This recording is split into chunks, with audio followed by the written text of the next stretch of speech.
I met someone who claimed to be the devil, and I think I believe them. Let me start off by saying that I'm not particularly religious. If you asked me if I believed in God, I'd probably just shrug, grunt out a few words about being on the fence about it, and continue with my day. Of course, that was before last night. My friends are the kinds of people who like wild nights. Crazy parties, snort a bit of coke, take a bit of E in the bathroom, maybe hook up with someone and leave a text on my phone at 10 past who the fuck knows telling me they don't need that ride I'm offering after all. Not to say I don't like a drink, I do, it's just, clubs aren't my style. Lying low in a pub somewhere, drink in hand, listening to the TV drone on to whatever channel some scruffy guy in the back barked out for, I guess that's my idea of fun. So when my friends tell me they want to go out for a night on the town, I say sure. I hang on for the first club, buy a non-alcoholic beer in case my car, required, and try to pretend that I'm having fun. By the time I see them grinding on girls, on guys, when they strike conversation with someone who definitely might be a dealer, well, I decide my services are no longer needed. We aren't too far out, the night tube is on beck and call, and I can always find my car the next day. That's when I wander out of the club, look for something a little more rustic. Not that that's hard to find, not at all. I found myself in a bit of a state inside of a bar called the Ragged Feather. Wasn't a fan of the name all that much, but the drinks were cheap and the largest demographic seemed to be middle-aged men watching reruns of the football. I tried to pretend I hadn't just staggered out of a club with my ears ringing. I slicked my hair back, slipped my phone into my hand and wandered over to the bar. I took a double shot of whiskey and drank it in one hit. Just because I wasn't at the club didn't mean I couldn't have a good time. I hung at the bar a while on my own, scrolled through my phone pretending I was doing something far more impressive than I really was. I kept an ear out for the guys on the sofas. They'd get vocal every now and then. I think the football was just running highlights, but they were incredibly dedicated to their teams. I got another whiskey and bled into the background. Of course, stragglers from clubs are commonplace. It wasn't long until some scantily dressed women staggered in, laughing, chuckling, pointing for where they wanted to sit. I saw a guy walk in with his friend slung over his shoulder. Catatonic, most likely. He threw his friend onto one of the leather sofas ingrained with beer and smokes and demanded 2 pints of water and all the peanuts the bar had in stock. The bartender seemed bitterly amused. Some of the girls were taking selfies, Snapchatting their friends who were still at the club. They were ordering shots, gearing themselves up for the next leg of their night. A couple blokes wandered in with curries in take-out trays. I saw someone eat a Big Mac on the outside seating through the window. This was a night for the young and inebriated, and my mind was just dulled enough by the whiskey to enjoy the characters I could watch peaceably without interacting with. That is, until someone slipped into the seat next to me. Do I look like a girl with daddy issues? She was of average height, although that wasn't apparent immediately due to the fact that she was leaning her arms heavily against the bar. She was slim, with short and astoundingly bright red hair. It framed her round face, a face that was marred with smudged eyeshadow, smudged lipstick. Hell, it looked like her makeup was in the process of melting right from her face. There was a chip knotted into a curl in her hair just by her forehead. The drunk side of me was actually tempted to pick it out. The girl was clearly drunk, and as I looked around the bar I couldn't quite place where she had come from. She didn't belong to the crowd of selfie takers, she wasn't with the catatonic guys. I hoped for her safety that she wasn't with the middle-aged men. I tried to look out the window to see if maybe a group was missing one inebriated, bright-haired girl, but I couldn't. The window had fogged up. Too much heat inside, not enough outside. "Are you okay?" I asked her. She pointed her finger at me. "Answer my question," she slurred. I really wasn't sure what to say. I settled on staring at her awkwardly, trying to answer her with the bemused expression on my face. The girl's lips curled into a drunken smile. She snorted, placing a hand over her mouth to smother her laughter. It only really aided the deconstruction of her lipstick. "I do, you know," she said, pushing herself up a little against the bar. "Have daddy issues, I mean, in case that wasn't obvious." She gestured to herself, to the mussed clothing that must have looked quite spectacular when she'd left home that evening, to the stains that looked a lot like old food, the sticky residue on her neck and shoulders that was quite obviously a thrown drink. "What happened?" I asked her. Her hair had curled around her neck, I realized. It was sticky with that same substance. She was a wreck. "I got in a couple of fights, no big deal," she said, shrugging. "Didn't start any, of course, no, I don't do that, but my father." "Your dad did this to you?" She smiled brightly, "In a way." Do you need me to call someone? I already had my phone in my hand. The girl looked like she was probably in her early 20s, but that didn't mean she couldn't have been suffering from some kind of paternal abuse. The only number I knew off the bat was Childline, which wasn't quite appropriate. The police? Jesus, was I going to have to deal with the cops tonight, while my friends were snorting coke not 2 doors down? The girl pushed my hand down firmly. She was already shaking her head.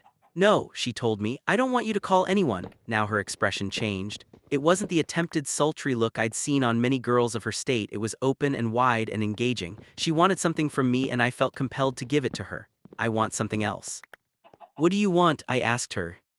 To tell you a story, the girl said before glancing to the bar, and for you to buy me a drink. The universe is a pain sometimes, and I'm afraid I think I might have lost my wallet.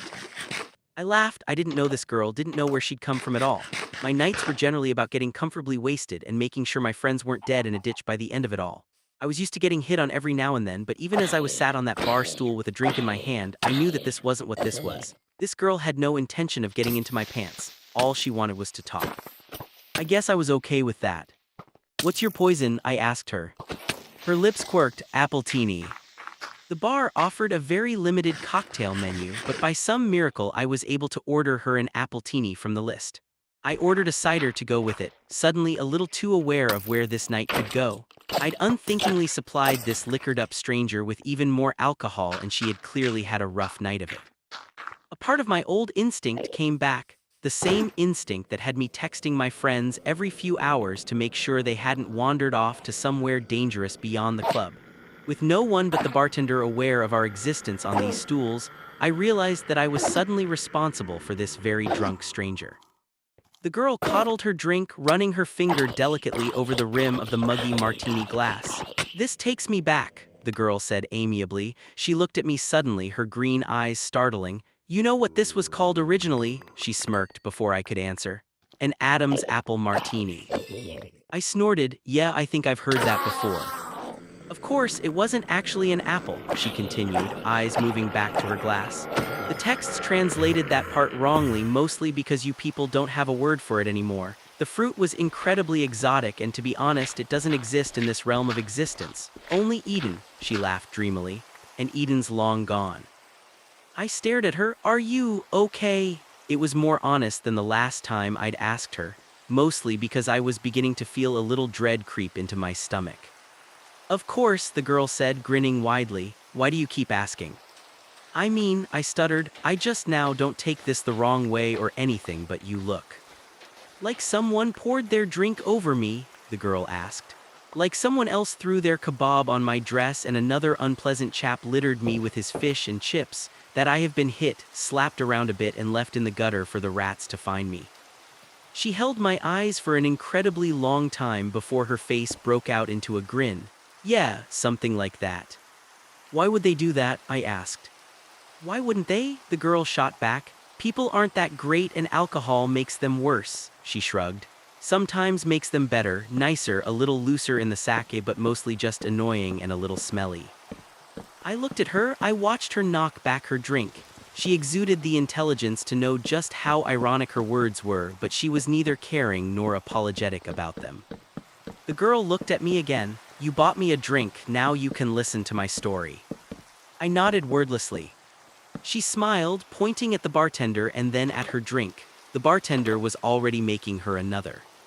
Eden, the girl said, reiterating her earlier babble as though the words had only just come out of her mouth. They always think that's my fault, you know, the reason Adam and Eve got kicked out of their perfect little nudist paradise. She shot me a knowing glance. It became clear, Lucy said after a long moment's pause, that I no longer belonged where I was. I couldn't follow my father's plan because I could see that he no longer had won. My siblings refused to see reason, and so eventually I was met by many of them, headed by my father. He told me all that I feared. He told me that I no longer belonged where I was. I wasn't an angel anymore. I was no longer his light bringer, his Lucifer. I was a mutation of his will. And so he extracted me from grace, and I fell. A long silence stretched between us, only interrupted when the bartender poured us 2 new drinks. Lucy drank hers reflectively. I didn't touch mine. I am afraid, Lucy said quietly, that this is the part that generally makes people want to punch me in the face. Why? I asked. Because your dad threw you out. I paused, trying to abide to her metaphor, that he put you in hell. Lucy laughed sadly. Ah, humans, my father gave you his way of thinking and look at you. She shook her head. No, not because he put me in hell. Then why? I fell to earth, Lucy said. Father gave me dominion of the one place he thought I would fit in. Humans had free will, so did I. What is the saying? A match made in heaven, she snorted dismally. Of course, that's not quite right, is it? When I fell, I was faced with a humanity that was so different from my father's little prototypes. Her tone had changed. There was an aggression behind her words that began to unsettle me all over again. I saw emperors and kings, governments and churches. I saw corporations who claimed to be rulers, presidents, and big fat dictators. And I watched. I watched as humanity fought and lost, and finally, just finally, they gave up altogether. They were no longer able to rise up to all the greed and control set upon them. There was just too much to change, and humans soon realized they just weren't as free as they thought they were. Sure, they live under the illusion that they have free lives, but most of them simply do not. She clicked her tongue. I grew to loathe you all. Then she took another hit of her drink. I can see what you mean, I said, allowing my gaze for the first time since meeting her to graze over the other individuals in the bar. At the girls playing with their phones, the boys trying desperately to sober up, the men enraptured with their game of football on the telly. We all led very different lives, and we were all here to get drunk, to lose ourselves in entertainment. It hadn't been the first time that I'd wondered what we were hiding from by doing this. And I knew then that I wasn't the only person to think it. You hide behind your alcohol and poor choices and pretend you have free will, Lucy said, waving her hand across the room. No one paid us any attention. It's true my father gave you the will to make those decisions, but you squander it.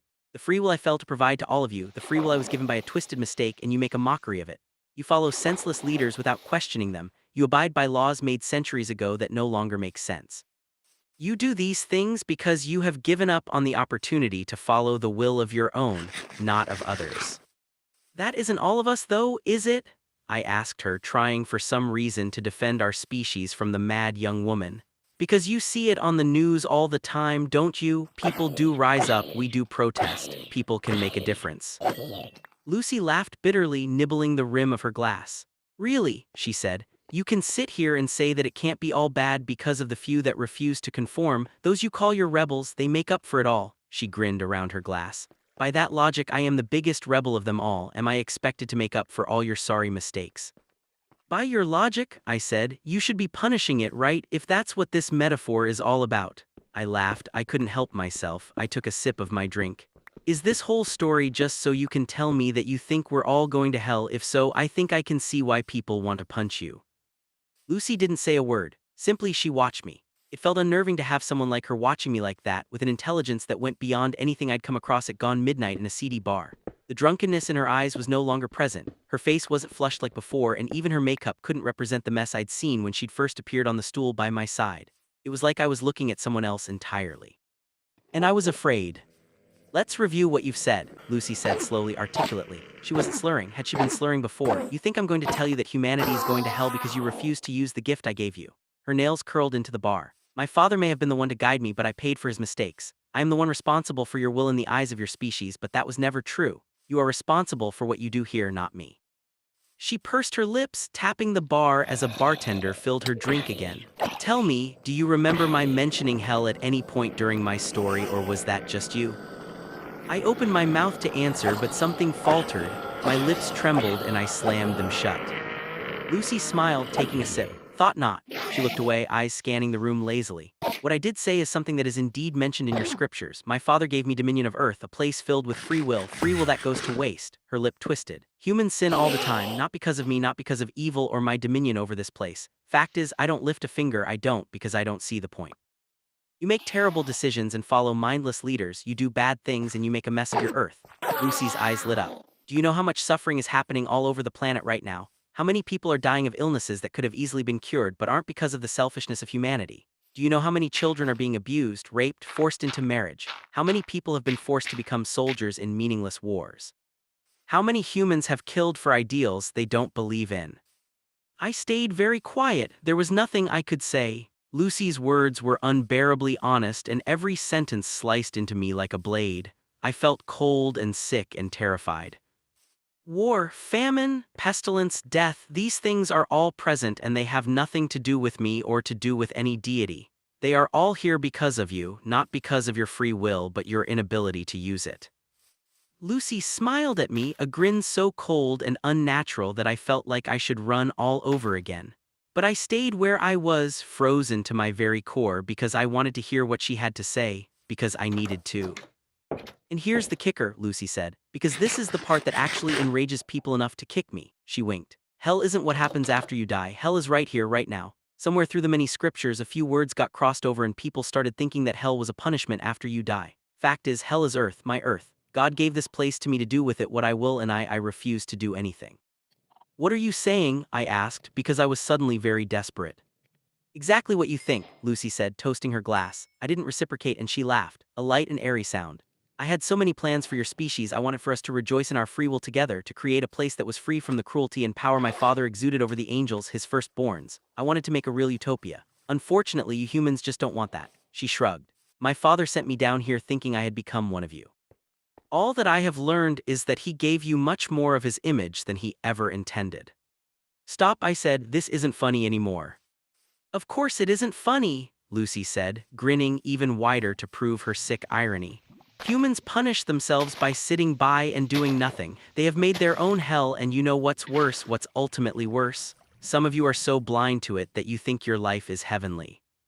She didn't wait for me to ask what she meant, she simply barreled forward. The rich and powerful, those in positions that steal from everyone else, they get a taste of the good life, that's very true, then they die and they don't go to hell, they come back here to earth, which is hell. She tipped her head. Are you following? Reincarnation, Lucy said quickly, she practically purred the words. A neat little trick to make sure your souls stay here forever. You get a taste of the good life every once in a while, a handful of you at a time, and that's enough for you to believe that this is some kind of real middle ground. That you aren't living hell every day. Then you die. You die for a moment and then you're in the body of someone facing the realities of hell. But of course, you never remember the time you spent in a better life. A part of you just has that inkling to hope. That's all. Hope makes you think that it can all get better. She slammed her drink so hard against the counter that it shattered.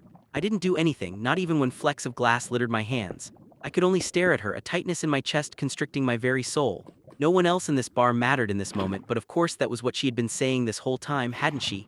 None of them noticed the scene, they were caught up in their own realities, their own hells. The bartender didn't clean the mess. The glass lay there, remnants of Lucy's words lying in a stolid mass on the streaked wooden surface. It nay.